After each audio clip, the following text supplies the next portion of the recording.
Allahu Akbar, Allahu Akbar, Allahu Akbar, Allahu Akbar. Ashhadu an la ilaha illallah, ashhadu an la ilaha illallah, ashhadu anna Muhammadan Rasulullah, ashhadu anna Muhammadan Rasulullah. Allah Salah, Allah Salah, Allah Salah, Allah Salah. Allahu Akbar, Allahu Akbar, La ilaha illallah.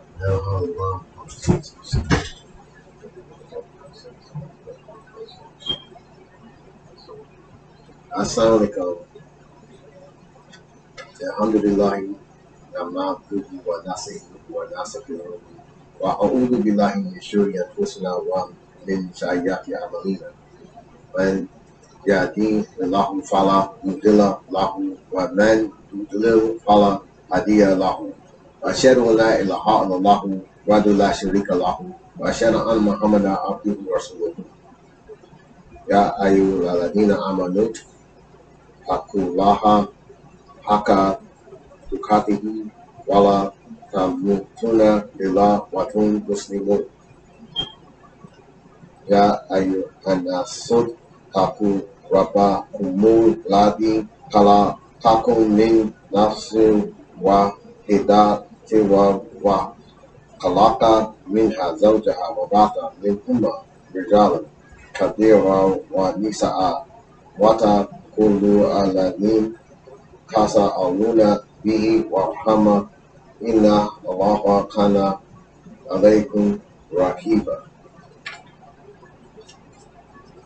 Ya ayyuhalladhina amanu taqullaha wa qulu qawlan sadida yuslih lakum a'malakum wa yaghfir lakum dhunubakum wa man yuti Allaha wa rasulahu faqad fazan azima. Amma. Praise be to Allah. We seek His help and His forgiveness. We seek refuge with Allah from the evil of our own souls and from our bad deeds. Whosoever Allah guides will never be led astray, and whosoever Allah leads astray, no one can guide. I bear witness that there is nothing worshipped except Allah, and He is the one and Allah has no partners. And I bear witness that Muhammad is a servant and messenger. O you who believe, fear Allah as you should be feared, and do not die except as Muslims. O mankind, fear your Lord, who created you from one soul, and created from it its mate, and dispersed from both of them many men and many women. And fear Allah, from whom you ask one another your mutual rights, and do not cut off the relations of the wombs. Indeed, Allah is an ever watcher over you. O you who believe, fear Allah and speak the truth. He will mend your deeds and forgive you your sins. And whoever obeys Allah and His Messenger has certainly attained a great achievement. Amma.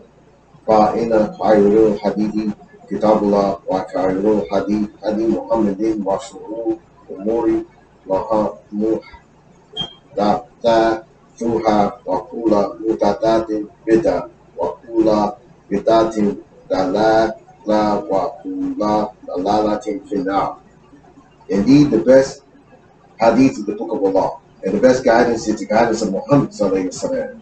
And the worst of matters are those innovated by the people, and every innovative matter is a bid'ah, and every bid'ah is astray, and every going astray is in the fire. Amma.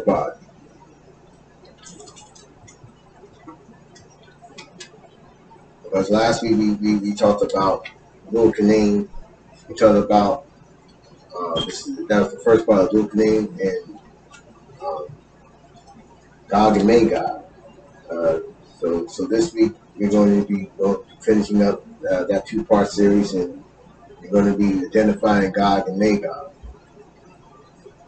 And I pray that Allah has forgiven our sins since the last Jummah until this one, and I pray that Allah forgives our sins from this one to the next.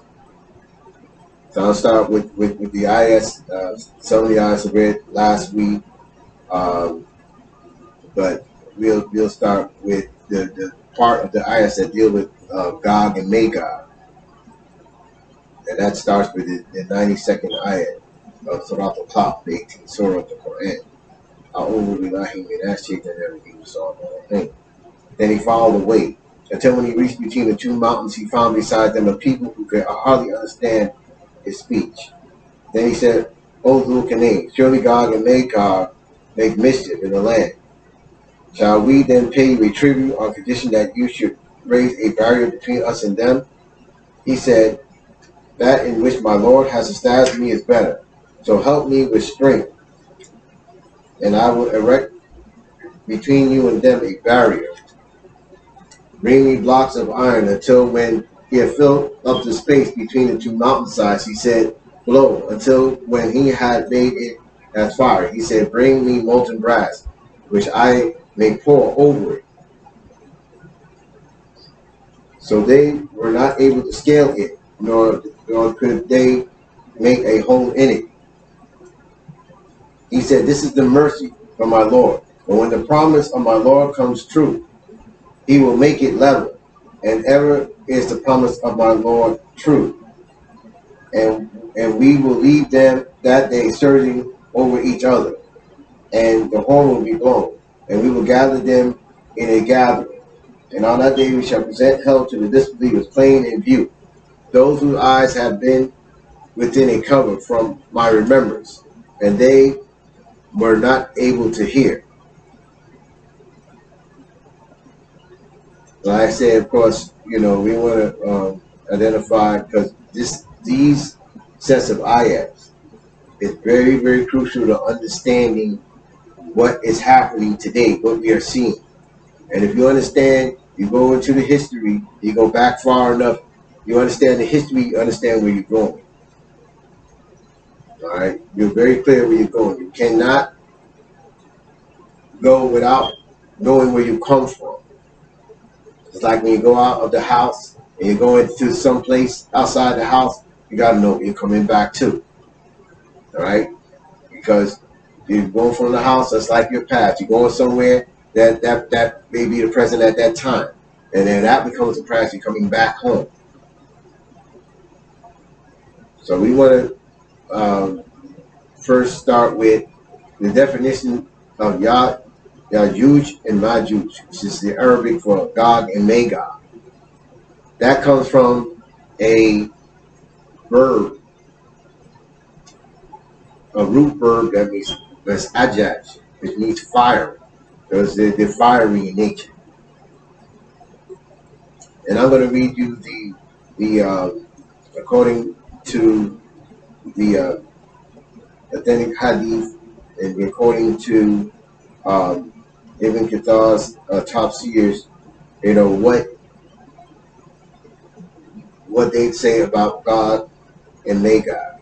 So according to authentic hadith, Gog and Magog are from among the children of Adam, meaning they are human, that they will be numerous in number. Ibn Kathir states in his books that they are from among Noah's offspring, as Allah Almighty has mentioned in the glorious Qur'an. Then we saved him and those with him in the ship. And that's Surah Al-Ankabut. That's the 15th ayat. Al-Ankabut is the spot, the 29th ayat. And his progeny, we made the survivors. Surah Asab. Surah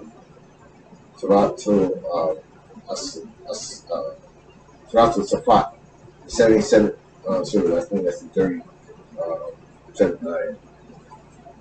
According to the verses, the survivors of the flood were only the progeny of Noah. Accordingly, Gog and Magog come from the same prodigy. And Adi in Ahmed's Musnad and Abu Dawud states that they were three sons born to Noah: Shem, Ham, and Japheth. Shem was the father of the Arabs, Ham was the father of the Sudanese, Japheth was the father of the Turks. And this is according to Abu Dawud. Gog and Magog belong to the Turkic mongrel race, have small eyes, flat nose, and wide faces. Their faces look like hammered out shields. Their faces are likened to the shields because they are wide and round. Now that's their description. It is stated in the Holy Quran that Allah had held Gog and Magog behind a barrier that was created with iron and copper by Dhul Qarnayn.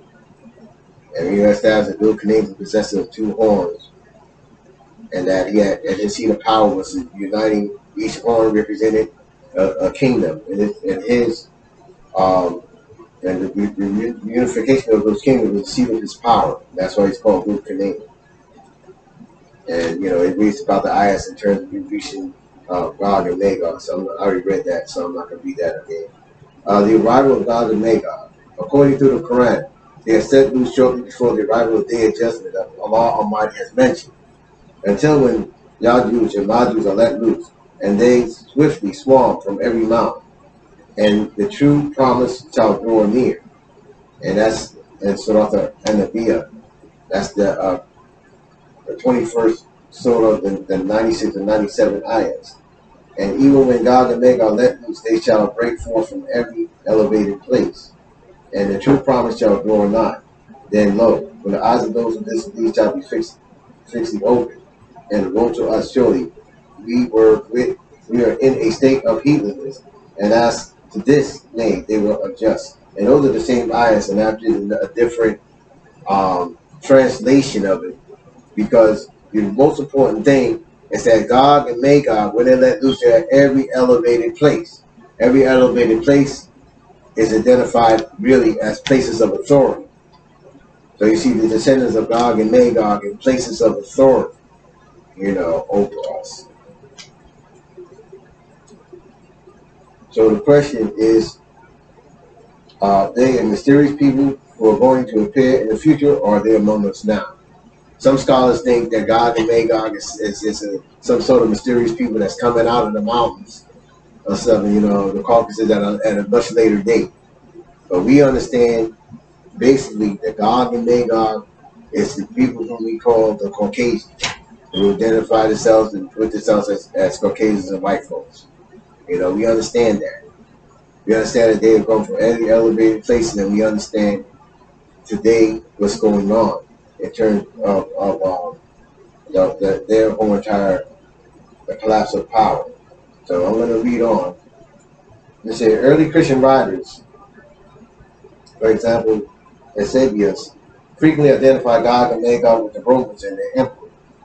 After the empire became Christian, Ambrose, died in 397, identified Gog with the Goths. Jerome with the Scythians, and Jordaeus, 555, said that the Goths and Scythians and Amazons were all the same. He also cited Alexander's gates in the Caucasus. They call it Alexander's gates with this Alexander Great, and I put it there. The Byzantine writer Procopius said that it was the Huns Alexander had locked out, and a Western monk named Fredegiar seems to have Gog and Magog in mind, the inscription of savage hordes from beyond Alexander's gates who had assisted the Byzantine Emperor Heraclius against the Saracens, which are the Muslims.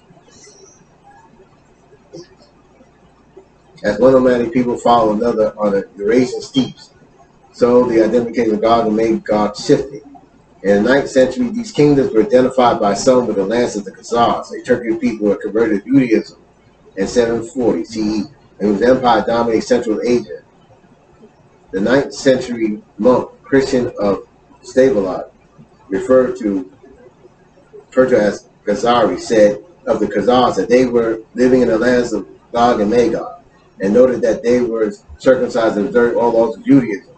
The Arab traveler Ibn Fatwa also reported this belief, writing in 921. He reported that some hold the opinion that Gog and Magog are the Khazars.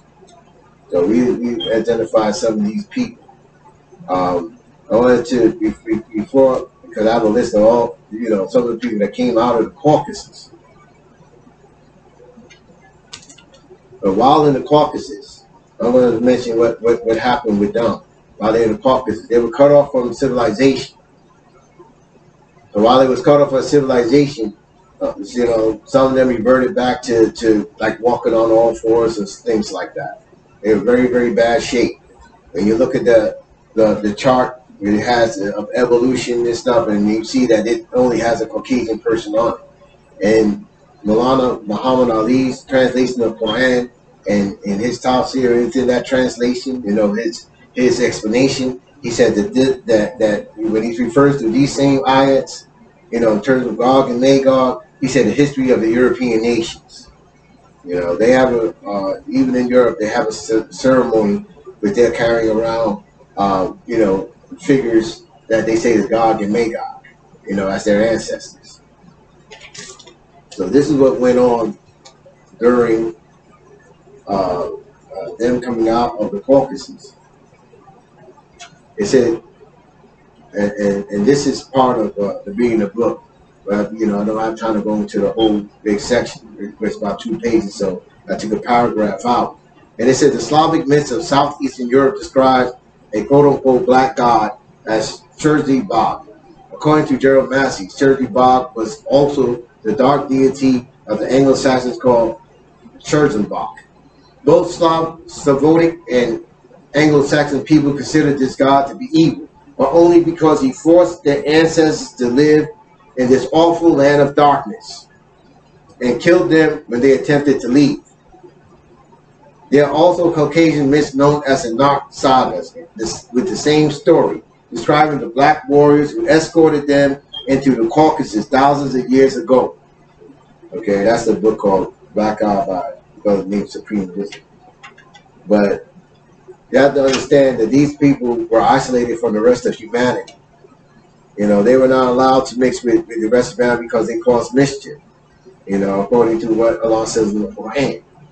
So you see that they developed in their minds a whole entire system because they're all the so-called gods and things that were worshipped back then, you know, were all depicted as dark-skinned people. All the saints up until the Renaissance and stuff, all of the saints, all of the prophets, everybody was depicted as dark-skinned people. They depicted as Moors. Now, because you know, you wonder why did they hate us? Why do they hate us so bad? Why do you know white society? I'm not saying every white person, because you know we're against white supremacy, not individual white people. You know, people identify themselves as white. But why do they hate us? This is why they hate us. This is why we see when they came out of the Caucasus, they just took over land and slaughtered us and took over our lands. That's why they changed our religions, you know, to reflect them. This is why they took our past and wiped the faces from our past and put their faces there. This is why. This is why. So the certain groups that came out of the Caucasus, the main group were the Goths. There were 2 groups. There's the Eastern Goths and the Western Goths. They had like a different name. But it's the Western Goths that are the people who eventually became the Christians, whom Columbus and them is descended from, who took over. They took over Spain. You know, they took it from another group that came out called the Vandals. The Vandals, you get the word vandalize. You know, when you destroy property, that came from that group. Okay, the Vandals had that thing when it was a Roman province, Hispania, and then the Romans, the Goths, the Western Goths were the northern regiment of the Roman Empire, troops for the Roman Empire, and then they came and they told to go into Spain and expel the Vandals, and the Vandals ended up in Northern Africa. And a lot of people who we look at as pale-skinned people who are in, you know, Algeria or Morocco or in any type of northern thing, these are their blood is from the Vandals and the Romans and stuff. That's their descendants. They're not Arab descendants. Arabs are dark-skinned people. You know, Arabs, the word Arab and Moor were interchangeable. You know. The Slavs were another one of the groups that came out of the Caucasus Mountains. That's where we get the word slave from. That the Slavs were generally our slaves. If you go, like we described in about the colors, the complexions that the Arabs had, and we learned about the Ahmari was considered the slaves. That was the color of the slaves. So you see the word Slav. That's where we got the word slave from.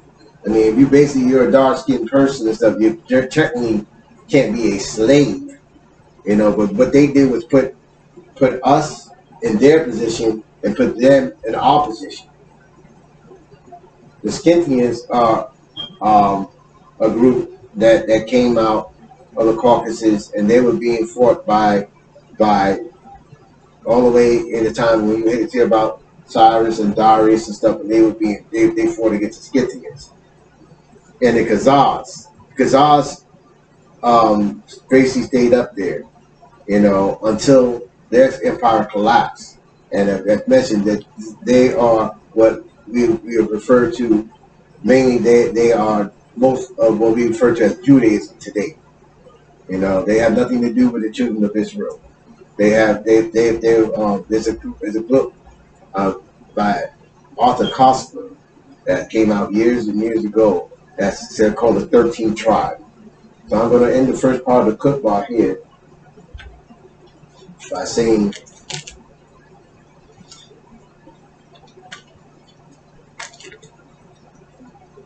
Akulu Kali Hadad Wastafio Waha Li Lakum. I say these words of mine, ask Allah forgiveness of me.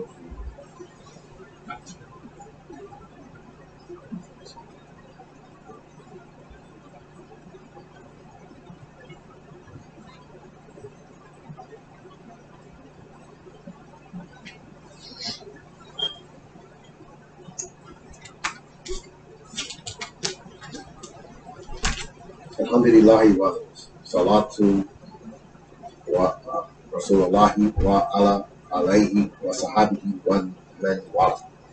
Praise be to Allah, sends constant blessings to the Messenger of Allah, his family, his companions, and unto their followers.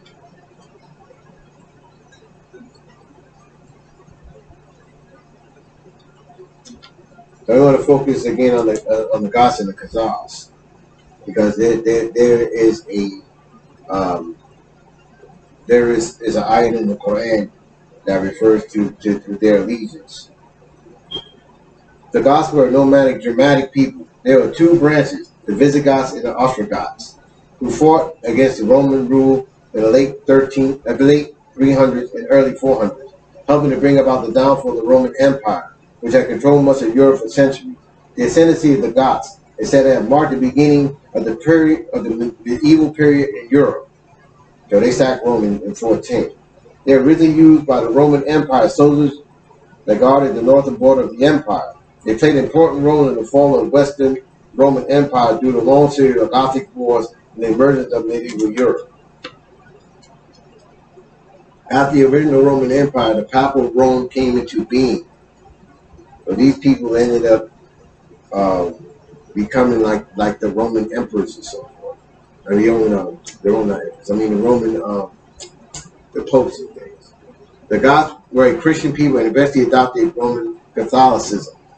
The Visigoths took over the Western Roman Empire territories of Gaul, which is France, and Hispania, which is Spain, and which were occupied by the Vandals on behalf of the Roman Empire. They pushed the Vandals into North Africa, and I mentioned that already. The Visigoths were the people who controlled Spain at the time. The Moors conquered it in 711 CE, and were the people who reconquered it in 1492 as part of the Crusades against the Muslims. And from there, they conquered America, the Far East, and portions of Africa. This is essentially the military system today. Right? So a lot of the government and everything like that, in terms of repression, that's what it is today. And now you have the line of Gog and Magog taking over, jumping from every elevated place. These groups, except for the Khazars, were chased from the Caucasus by Attila the Hun. The Khazars had an empire in the Caucasus. They migrated westward into Europe. The Khazars converted to Judaism in 740 CE. And they're, like I said, they're not Bani Israel. You know, but they converted, and Allah mentioned in the previous scripture, Allah mentioned that these are the people who control the state of Israel today. These are the descendants of the Khazars. They call themselves Ashkenazi, right? They're the Khazars, but the other Jews, you know, who are basically dark skinned, who originate from the area we call Sephardi. So what's mentioned in the King James Version of Genesis 9:27 is, God shall enlarge Japheth. He shall dwell in the tents of Shem. Now remember, Shem is the true Israel, and Abraham in that line descends from Shem. Okay, the Semites. And Canaan shall be his servant. Canaan was an area which today we call the Israel occupies, and then we call Palestine. It was called Canaan. And Canaan is the son of Ham. And Ham is supposed to be the father of all the dark-skinned people. In reality, they all were dark-skinned. In reality, they all genetically, being brothers. They was all dark-skinned. Noah himself, in some of the very old scriptures, have been described as an albino. And we'll get into that at another time. And it's kind of thought that Japheth was also probably an albino.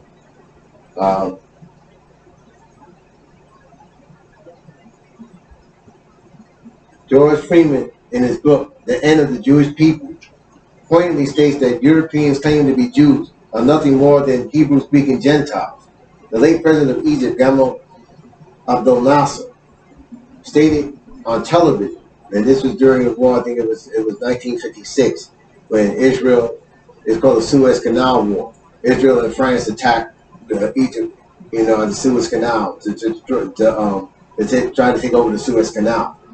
He said, you, meaning the Jews, will never be able to live here in peace because you left here black and came back white. Okay? We cannot accept you. And Gamal Nasser died in 1970. So the Jews, the Khazars, and the Christians, the Goths.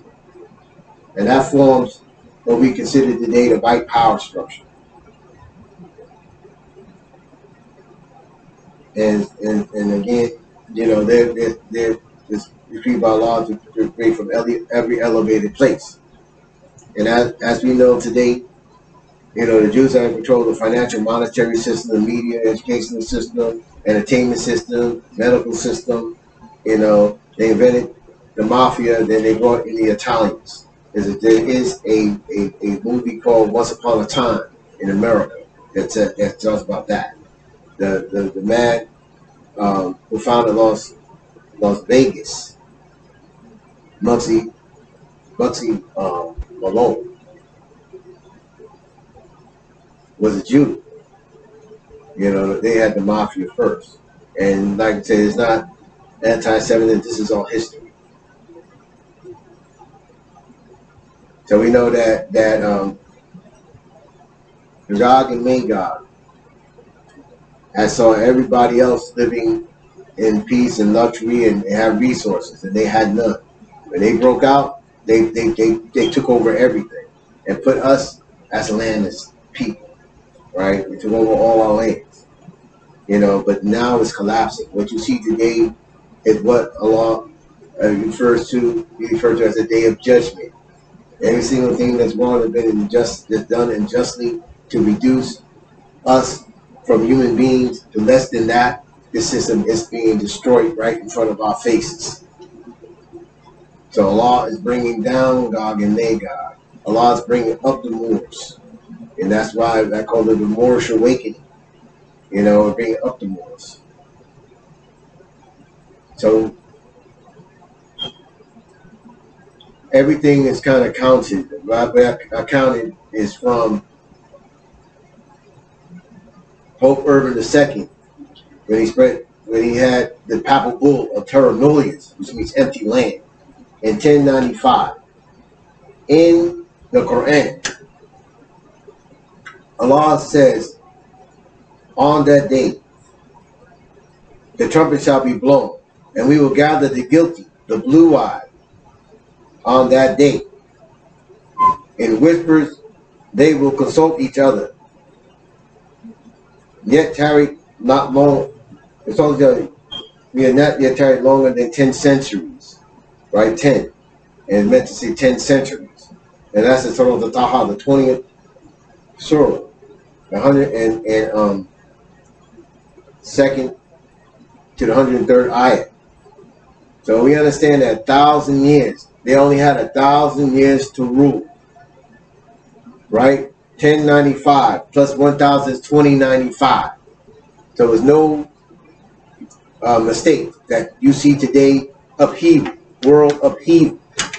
You know, you see the system crashing down because it's not true. It's built on falsehood. So inshallah, any benefit you receive from this Khutbah is from Allah alone. Any mistake, errors, or omission is for me and me alone. Allahumma salli ala Muhammadin wa ala ali Muhammadin kama sallaita Ibrahim wa ala ali Ibrahim innaka Hamidum Majid. Allahumma barik Muhammadin wa ala ali Muhammadin kama barakta Ibrahim wa ala ali Ibrahim innaka Hamidum Majid. All Allah send your prayers upon Muhammad and upon the family of Muhammad. As you sent prayers upon Ibrahim and the family of Ibrahim, you are indeed worthy of praise, full of glory. All Allah send the blessings upon Muhammad and upon the family of Muhammad. They said blessings upon Ibrahim and upon the family of Ibrahim. You are indeed worthy of praise, full of glory. Do us Rabbana Atanaf Dunya Hasatan Ba Karati Hasatan Makina Dabana. Ameen. Our Lord grant us the good in this world, the good in hereafter, and save us from the burning of the fire. Allahumma anta salam, make us salam. Taladar Ali wa Inkra. Ameen. Oh Allah, you are the source of peace and you comes peace. And those of you are Lord of mercy and honor. Allahumma wafili wali wali data, wali usari, Yamil, Mukmani wa Mukmanati, Muslimin, Muslimati, Mirahmatika, Ya Nur Rahim. Ameen. Oh Allah, forgive me and my parents and my children, then all believing men, all believing women, all the Muslim men, all the Muslim women with your mercy. O most merciful of all thy mercy. Rather than Talanda and Fusama, to give Allah our Lord, we have wronged ourselves to you. Do not forgive us and have no mercy on us, surely be among the losers. They're coming to Salah.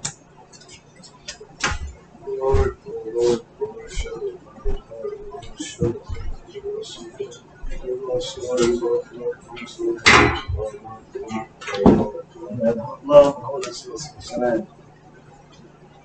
The children are offering Salatul Yuma to a Kasfar for the third Lord. Allahu Akbar.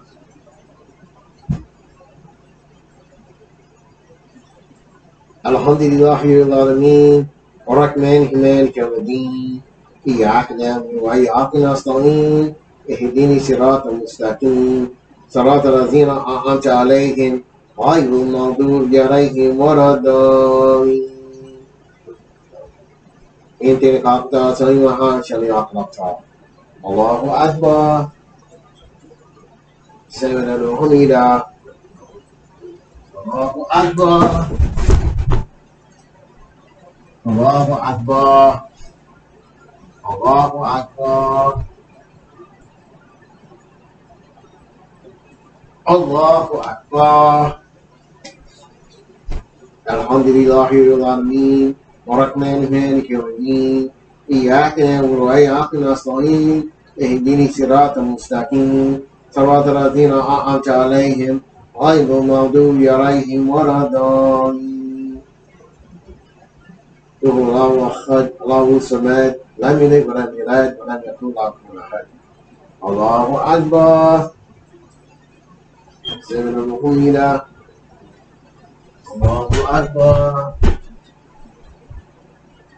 الله أكبر. الله أكبر. الله أكبر.